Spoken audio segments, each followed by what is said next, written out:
Boa noite, família abençoada, boa noite, meus amados pais e bem, dia 29 de outubro, o Evangelho está em São Lucas, capítulo 13, dos versículos do 22 ao 30, e vamos juntos chamar o Espírito Santo, Espírito da verdade, aquele que tira os pensamentos vãos, desordenados e estranhos, da minha e da tua vida. Meu amado, vinde Espírito Santo, enche os corações dos vossos fiéis, e acendei neles o fogo do vosso amor. Enviai, Senhor, o teu Santo Espírito, e tudo será criado, e renovareis a face da terra. Oremos. Ó Deus, que instruísse os corações dos vossos fiéis com a luz do Espírito Santo, fazer que apreciemos retamente todas as coisas, segundo o mesmo Espírito, e gozemos sempre de sua consolação, por Cristo Senhor nosso. Amém. Eis-me aqui, Senhor, eis-me aqui, Senhor, para fazer tua vontade, para viver o teu amor, para fazer tua vontade, para viver o teu amor. Eis-me aqui, Senhor. São Miguel Arcanjo, defendei-nos do combate, sede nosso refúgio contra as maldades e ciladas do demônio. Ordena-lhe Deus, instantemente lhe pedimos, e vós, príncipe da milícia celeste, pela virtude divina, precipitai ao inferno a Satanás e todos os espíritos malignos que andam pelo mundo para perder as almas. Amém. Proclamação do Evangelho do nosso Senhor Jesus Cristo, segundo Lucas. Glória a vós, Senhor. Naquele tempo, Jesus atravessava cidades e povoados, ensinando e prosseguindo o caminho para Jerusalém. Alguém lhe perguntou: Senhor, é verdade que são poucos os que se salvam? Jesus respondeu: fazei todo o esforço possível para entrar pela porta estreita. Porta estreita, ele está dizendo aqui, esforçai-vos, né? Fique tenso, fique aflito, né? Tensão, aflição, esse é o que Jesus quer passar aqui. E ele diz aqui, a salvação não é automática.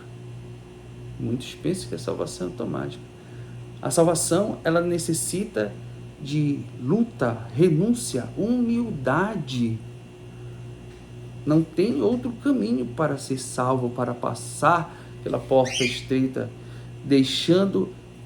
temos que deixar o peso, o pecado, os vícios, as mágoas, os fardos.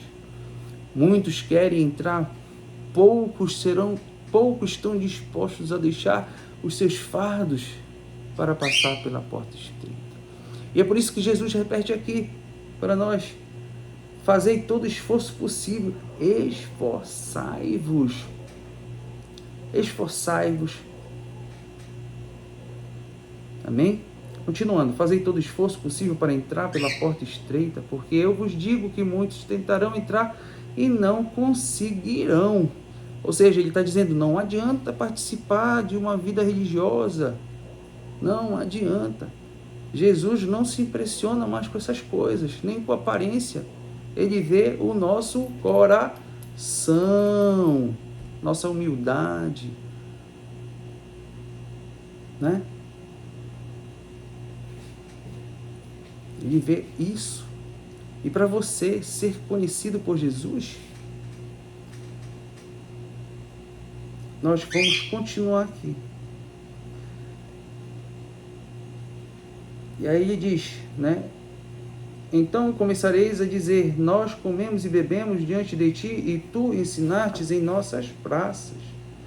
Ele, porém, responderá, não sei de onde sois. Afastai-vos de mim, todos vós que praticais injustiça. Ou seja, ele está dizendo assim, para você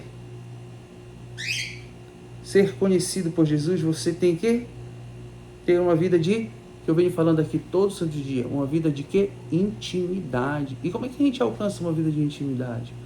Praticando, perseverando, se mantendo ali firme na oração. Você precisa levar a sério a palavra de Deus, é o que eu venho falando também todo santo dia aqui. Precisamos levar a sério a palavra de Deus. Ele precisa, de fato, nós precisamos, não é ele precisa, nós precisamos ser, de fato, amigo de Jesus.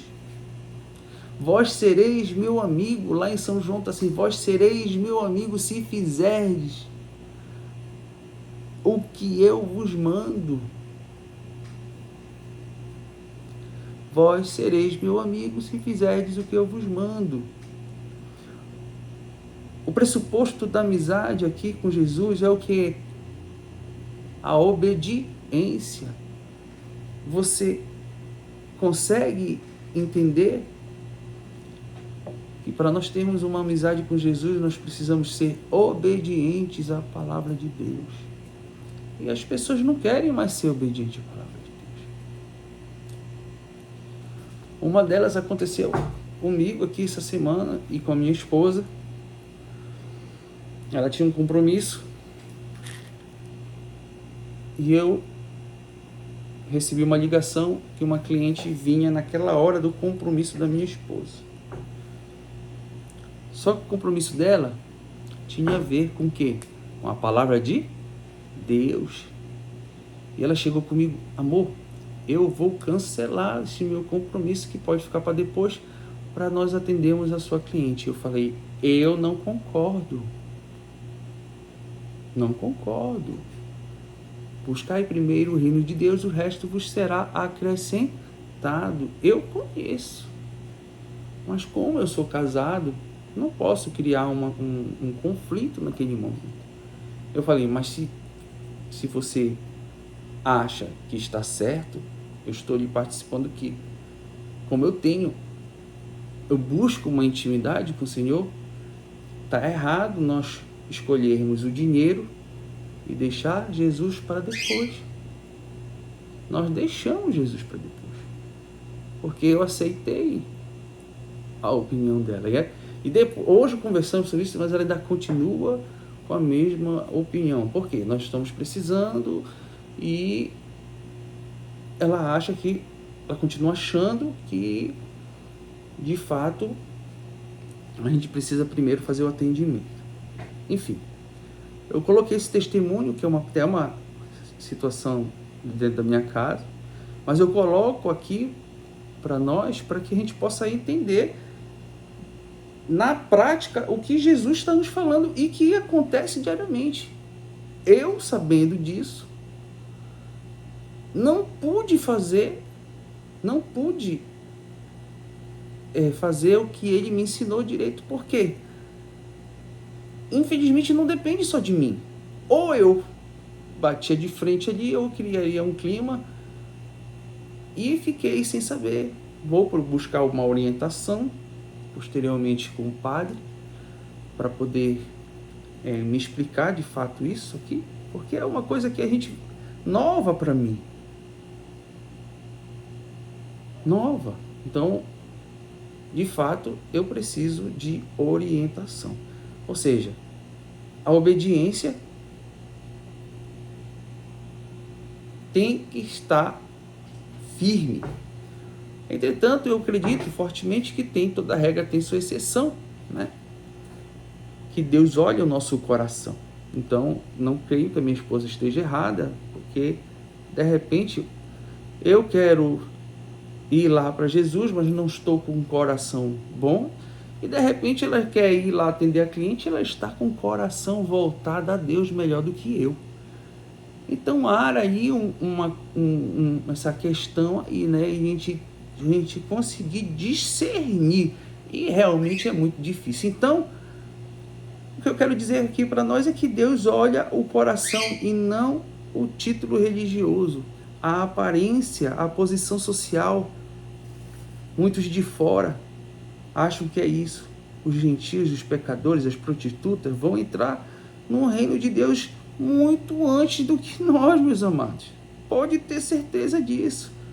Pode ter certeza disso por causa justamente da disposição verdadeiramente que eles têm.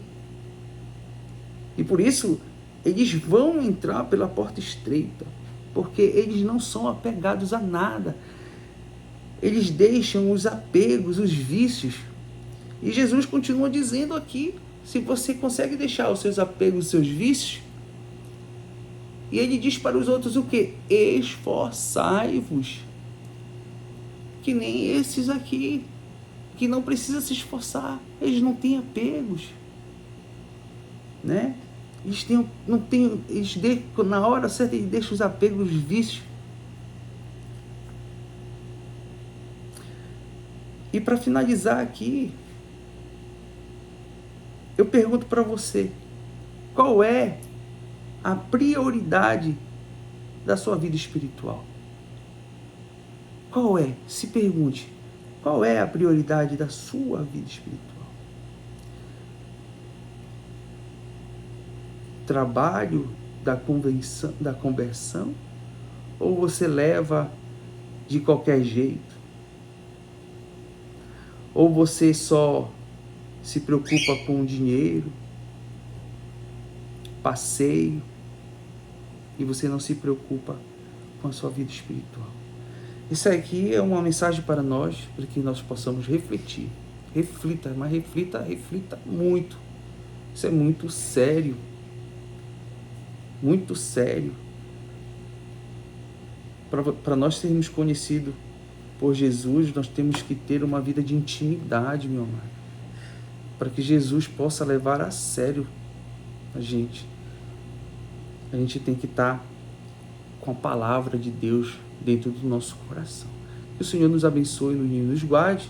Em nome do Pai, do Filho e do Espírito Santo. Amém.